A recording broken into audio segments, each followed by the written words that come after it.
was just waiting so that the squeaky floors stopped so I could start talking. Yes.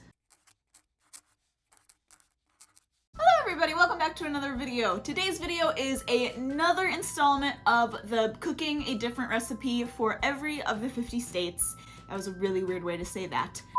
Today is another cooking a different food for every state video.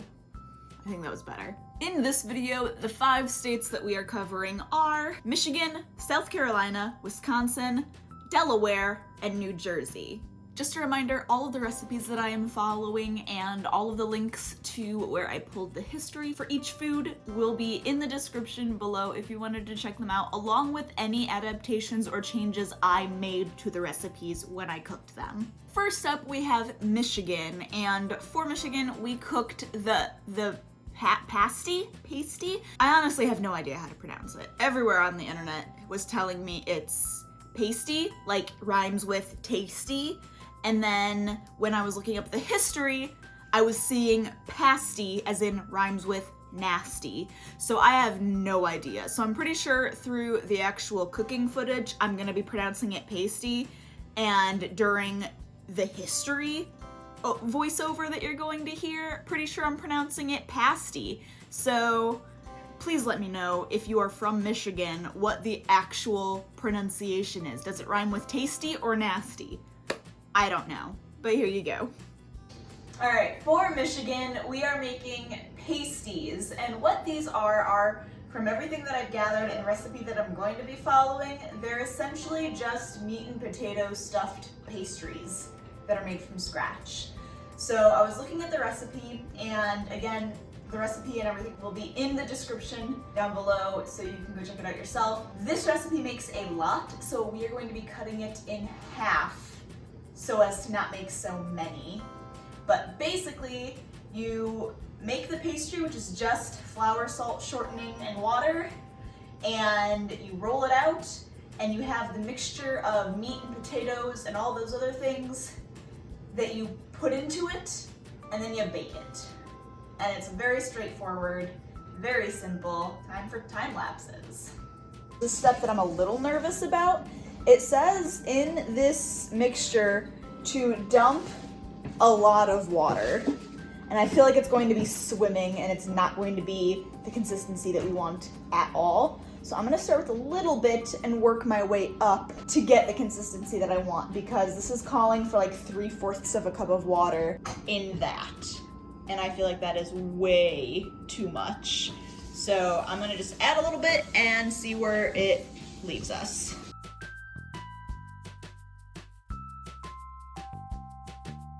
Now that we have the dough made, we have to assemble the filling, and then we'll be able to put them together.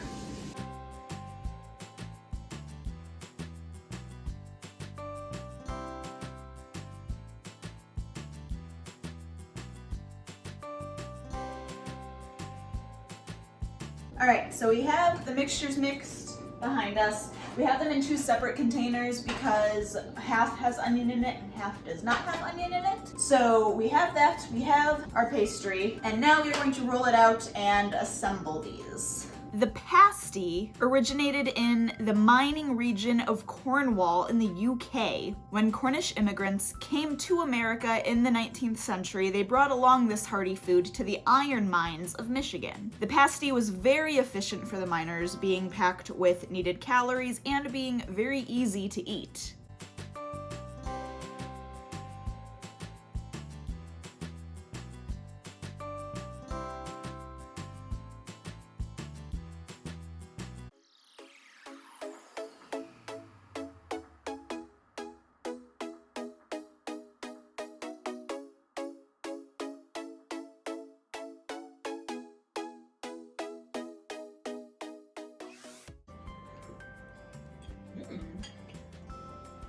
I like that. Very good. That's tasty. When we made this, we made it with just sausage. We didn't use any ground beef. So the sausage flavor comes through a lot, and I think it would be a different flavor profile if we had used beef instead. Or beef plus. Beef plus, yeah. This is good. Mm-hmm. When I cut it open initially, I was afraid it was going to be too dry, Yeah. but I don't think it is. No, it's really good. The pastry is pretty good. Mm-hmm. I'm happy with how that turned out. I am too. No forks needed? I don't think so. I'm just using my fingers. Okay. You can be an animal. Okay. Yeah, I wasn't sure how I was gonna feel about this because I've never had this combination together before, but this is really good. Mm-hmm. No, it's as hearty and as you expect from the ingredients, and it's delicious. Mm-hmm. Yeah. I really like the sausage. Yeah, Mm-hmm. yeah, I do too. Mm-hmm. Awesome. Win. Next up on our state recipes, we have South Carolina with shrimp and grits. For shrimp and grits, I'm gonna be really honest, I'm kind of anticipating it not being good. Which, the recipe that we're following, everything that goes on top of the grits sounds delicious. Like we have sausage, we have shrimp, we have all these veggies, we have bacon, like it all sounds delicious. But it's just the grits themselves that I'm not looking forward to, because I think it's just a texture thing. I've never had them before, so like flavor-wise, I have no idea what they're supposed to taste like. But the texture of it, like I could never do oatmeal, ever. Like if my cereal gets too soggy, I can't eat it anymore. So I'm not anticipating this being delicious. Like I said, the recipe that we're following, we went ahead and got everything prepped on the counter in front of us, just so we don't have to take the time to stop filming and then do all of that and then start filming again. It's just a lot. So I have all of that ready to go. We are cutting the recipe in half because this is supposed to make a lot, and because I don't know what it's going to turn out like, I don't want to make the full batch. And then the only other big difference that we are making to this recipe is I could not find regular grits anywhere. So I had to settle for 5-minute grits, which I know every Southern person watching this is going to gasp and be like, that's sacrilege. And I'm sorry. I'm working with what I have. I'm in Illinois. They don't know how to grits. So we're going to use the 5-minute grits and get it going. And it's a pretty straightforward meal. You cook the grits, you add cheddar in at the end, and then while that's cooking, you're just cooking up everything else and mixing it together. So we're gonna get to doing that, show a little bit of fun, like stock footage and stuff, and we should be ready to eat. Shrimp and grits is a staple in the South, but the origins can be traced a lot further away. Look at it. It's so pretty. Some accounts do stay close to home, saying that it originated with the Native American Muskogee tribes, while some accounts claim that shrimp and grits originated in Africa, and when Africans were brought over as slaves, they brought over this recipe with them, but adapted it to use resources that they had available, namely shrimp and grits. So this is what our grits are looking like. We definitely messed up with those. I think I miscalculated on the liquid amount. So we're gonna try that again. Our mixture's done. It's looking okay. Pretty tasty, but we need to try again with the grits because that definitely was messed up. So take 2. Okay, just started that again. So now, hopefully, it will be okay. I think we've figured out the measurements. We have no idea. That's more like it. That's exactly what we're wanting, I hope. Yep.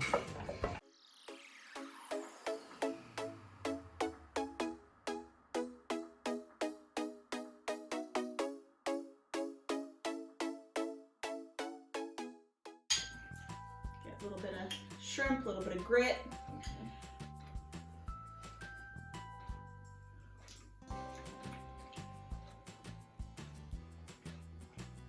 Not nearly as bad as I thought it would be. Okay, yeah.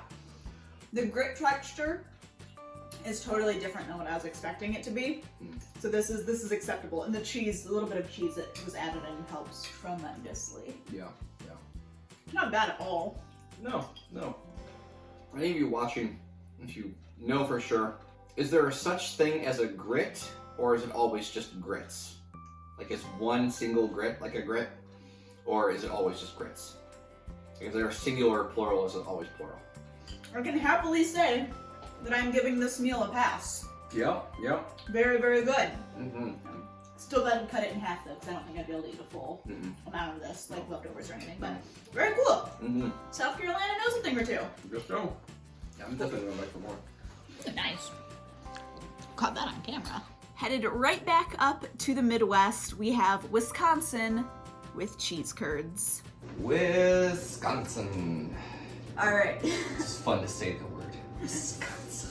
We are making the very predictable cheese curds for Wisconsin, and we are going to be deep frying them. I'm excited. I'm hoping that this turns out really good, but I'm not gonna lie, I'm a little apprehensive because the last time we made something for a state recipe that had a thin batter like what this is calling for was the Arkansas fried pickles. And the batter did not turn out well, and it was too thin, and it didn't hardly stick to the pickles when we fried them, and it just kind of fell apart and fell off, and it just wasn't good. So I'm hoping that that does not happen with these, and this is redeeming. The comments on this recipe that I'm following are kind of divided of, yes, this worked perfectly, and no, the batter fell off and it was awful. So I'm a little worried about... Very nice. Thank you. So I'm a little worried about it not coming out well, but we're gonna try it and see, and hopefully it does work.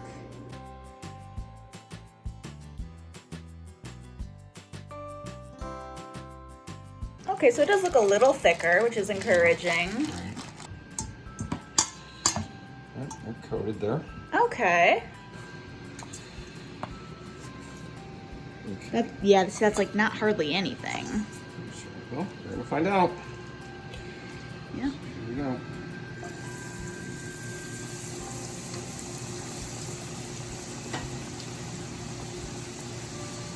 Well, encouraging that the cheese doesn't seem to be oozing all over the place.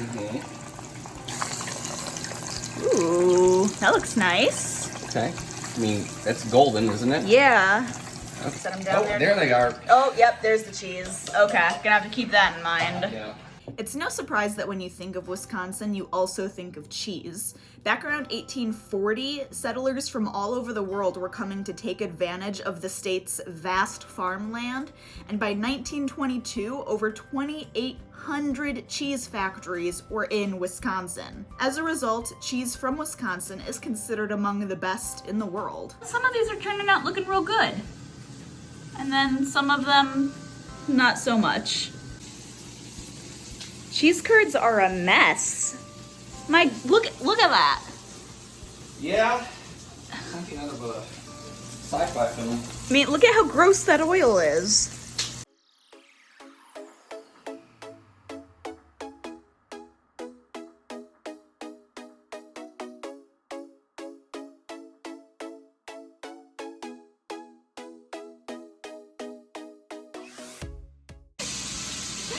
Dan's over here taste testing things too soon. He just ripped apart that one cheese curd you saw, and then he put it in his mouth. You can't taste test things without being on camera. Sorry. Come on. I mean, I'm gonna be completely fair. I almost put the other half in my mouth too. Okay, and then there I you caught go. myself. So, all right, cheese curds. Snag this one. Yeah. This guy. This is a major mess. Okay. Yep. Okay. I get where the flavor is supposed to be going. On that account, this is good. It just needs some serious perfecting. Mm-hmm. Yeah. It's definitely a fried cheese curd, but it didn't stay crispy, and the cheese hardened just enough for it to be like, We were trying to keep it warm so we could have it, and all it did was made the breading soggy because the cheese was staying warm and melty, and so it wouldn't stay like the crispy fried. And Right. it's good. I just think there's a lot of work that can be done with the recipe. Or the methods, because frankly, I mean, well, this is all still very new to us. As far as like temperature control, what to do with the batter, what to do with it after it's done.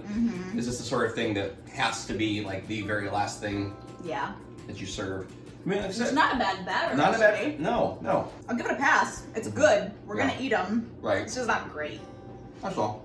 Headed back to the East Coast, we have Delaware with vinegar fries. All right, we're making vinegar fries for Delaware, and we've tried making French fries in the past with baking them, and we have an air fryer that we've tried making them in. Have you ever actually tried to like deep fry them? I don't think so. I don't think so. We're not going to do that tonight. We normally buy red potatoes, and French fry potato is supposed to be, I think, a traditional russet. Yeah. So that's one of those things that we also know it might turn out different if we use a different type of potato. Yeah, that's But true, yeah. this is what we have, so. We're using it. Mm-hmm. Yeah, so that's different. We're also going to be baking them and not frying them because we're also making another state recipe tonight, which is cheese curds for Wisconsin, which I don't know at this time if that's going to be after Delaware or before Delaware, so you might have already seen us make that. I don't know yet. But because we are deep frying those, I did not want to deep fry these as well. So that's why we are choosing to bake these vinegar fries. And when we've made fries in the past, it's always been pretty your standard fries with some salt. We might have added a little bit of Parmesan onto them before, but we've never made vinegar fries, so that's going to be interesting. So Dan is currently cutting up the potatoes into fries, and the recipe that I'm following, we are going to be boiling them first to cook them mostly through, and then we are going to be putting them in the oven to get them crispy and brown around the outside. Once we get all these cut up, we're going to just go ahead and boil them in water and vinegar, cool them off a little bit, and pop them in the oven. When you think of Delaware and French fries, there's really only one place that springs to mind. Thrasher's French fries on the Ocean City Boardwalk is where you want to go for the best French fries. Started in 1929, Thrasher's has continued to grow in popularity with many recipes like this one trying to recreate the flavor that they have succeeded in capturing. Social distance little fries.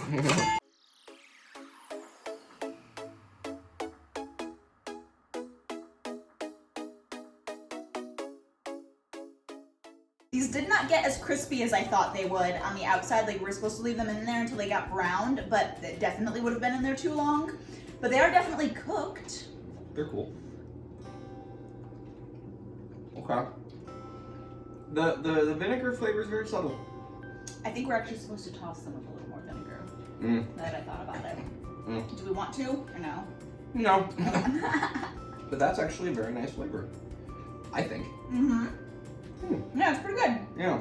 But yeah, after they bake, you are supposed to, I think, toss them with a little bit more vinegar, like toss them in more vinegar so there's fresh vinegar on the outside of them. We're not gonna do that. Nope.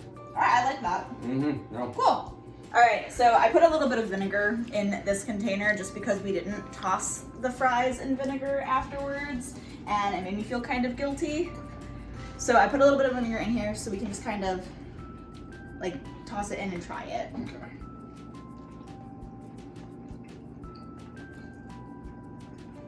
Didn't stick. Yep, nope. Hold on.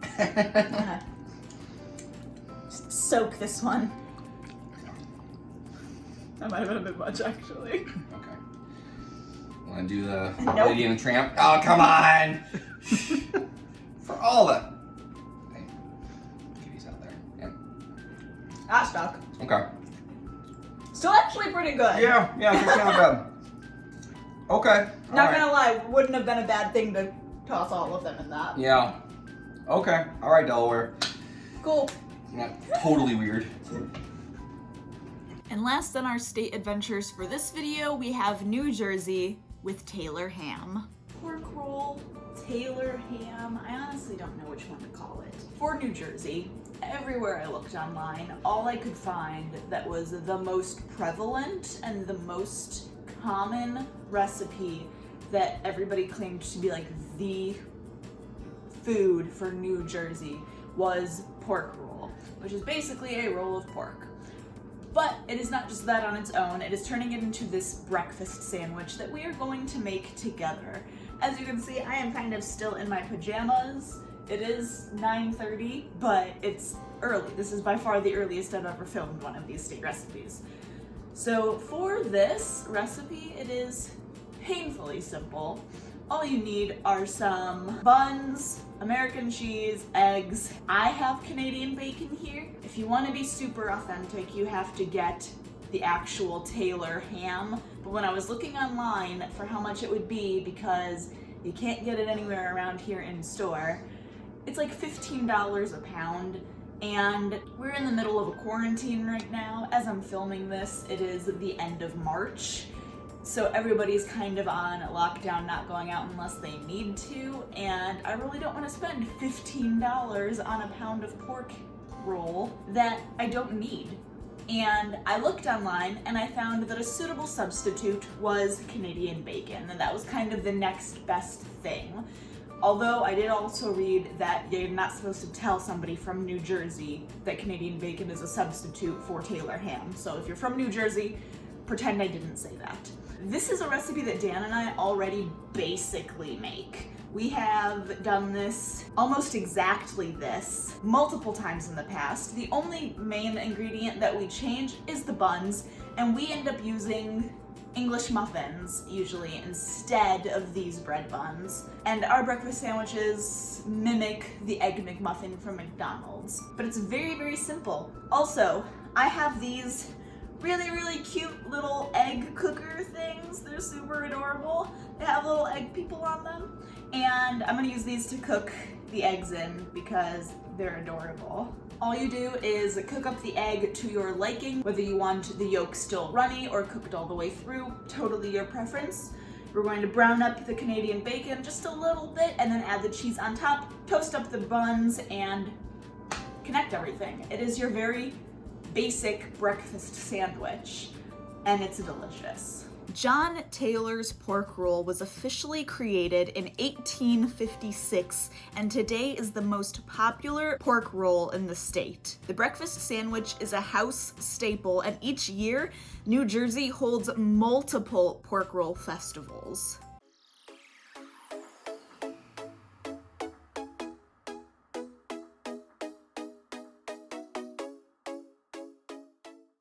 There's your sandwich. Mm-hmm. Here's my sandwich. Mm-hmm. Mm-hmm. New Jersey. It's a good breakfast sandwich. Mm-hmm. Not bad at all. 10 out of 10, recommend. Mm-hmm. All right, and there you have it. There are 5 more states that are cooked for this cooking a different food for every state video series that I am doing. Let me know in the comments below if any of you are from any of the states that I cooked for today, and if you are, did I do your state justice? Did I cook the food that you consider to be really well known, really popular in your state? Or is there another food that you think is more popular and that I should have cooked instead? Also, in the description box below, I will have a list of all of the states that I have not cooked for yet. So make sure to check out that list and see if there's a state on there that you have a recommendation for a meal that I should cook, and leave that in the comments below as well. But that does it for this video. I hope you guys have enjoyed, and I hope that you have had a great day, and I hope that you have a great day, and I will see you in the next video. Bye! Okay, that's not tight at all. There we go. Little merry-go-round for ya.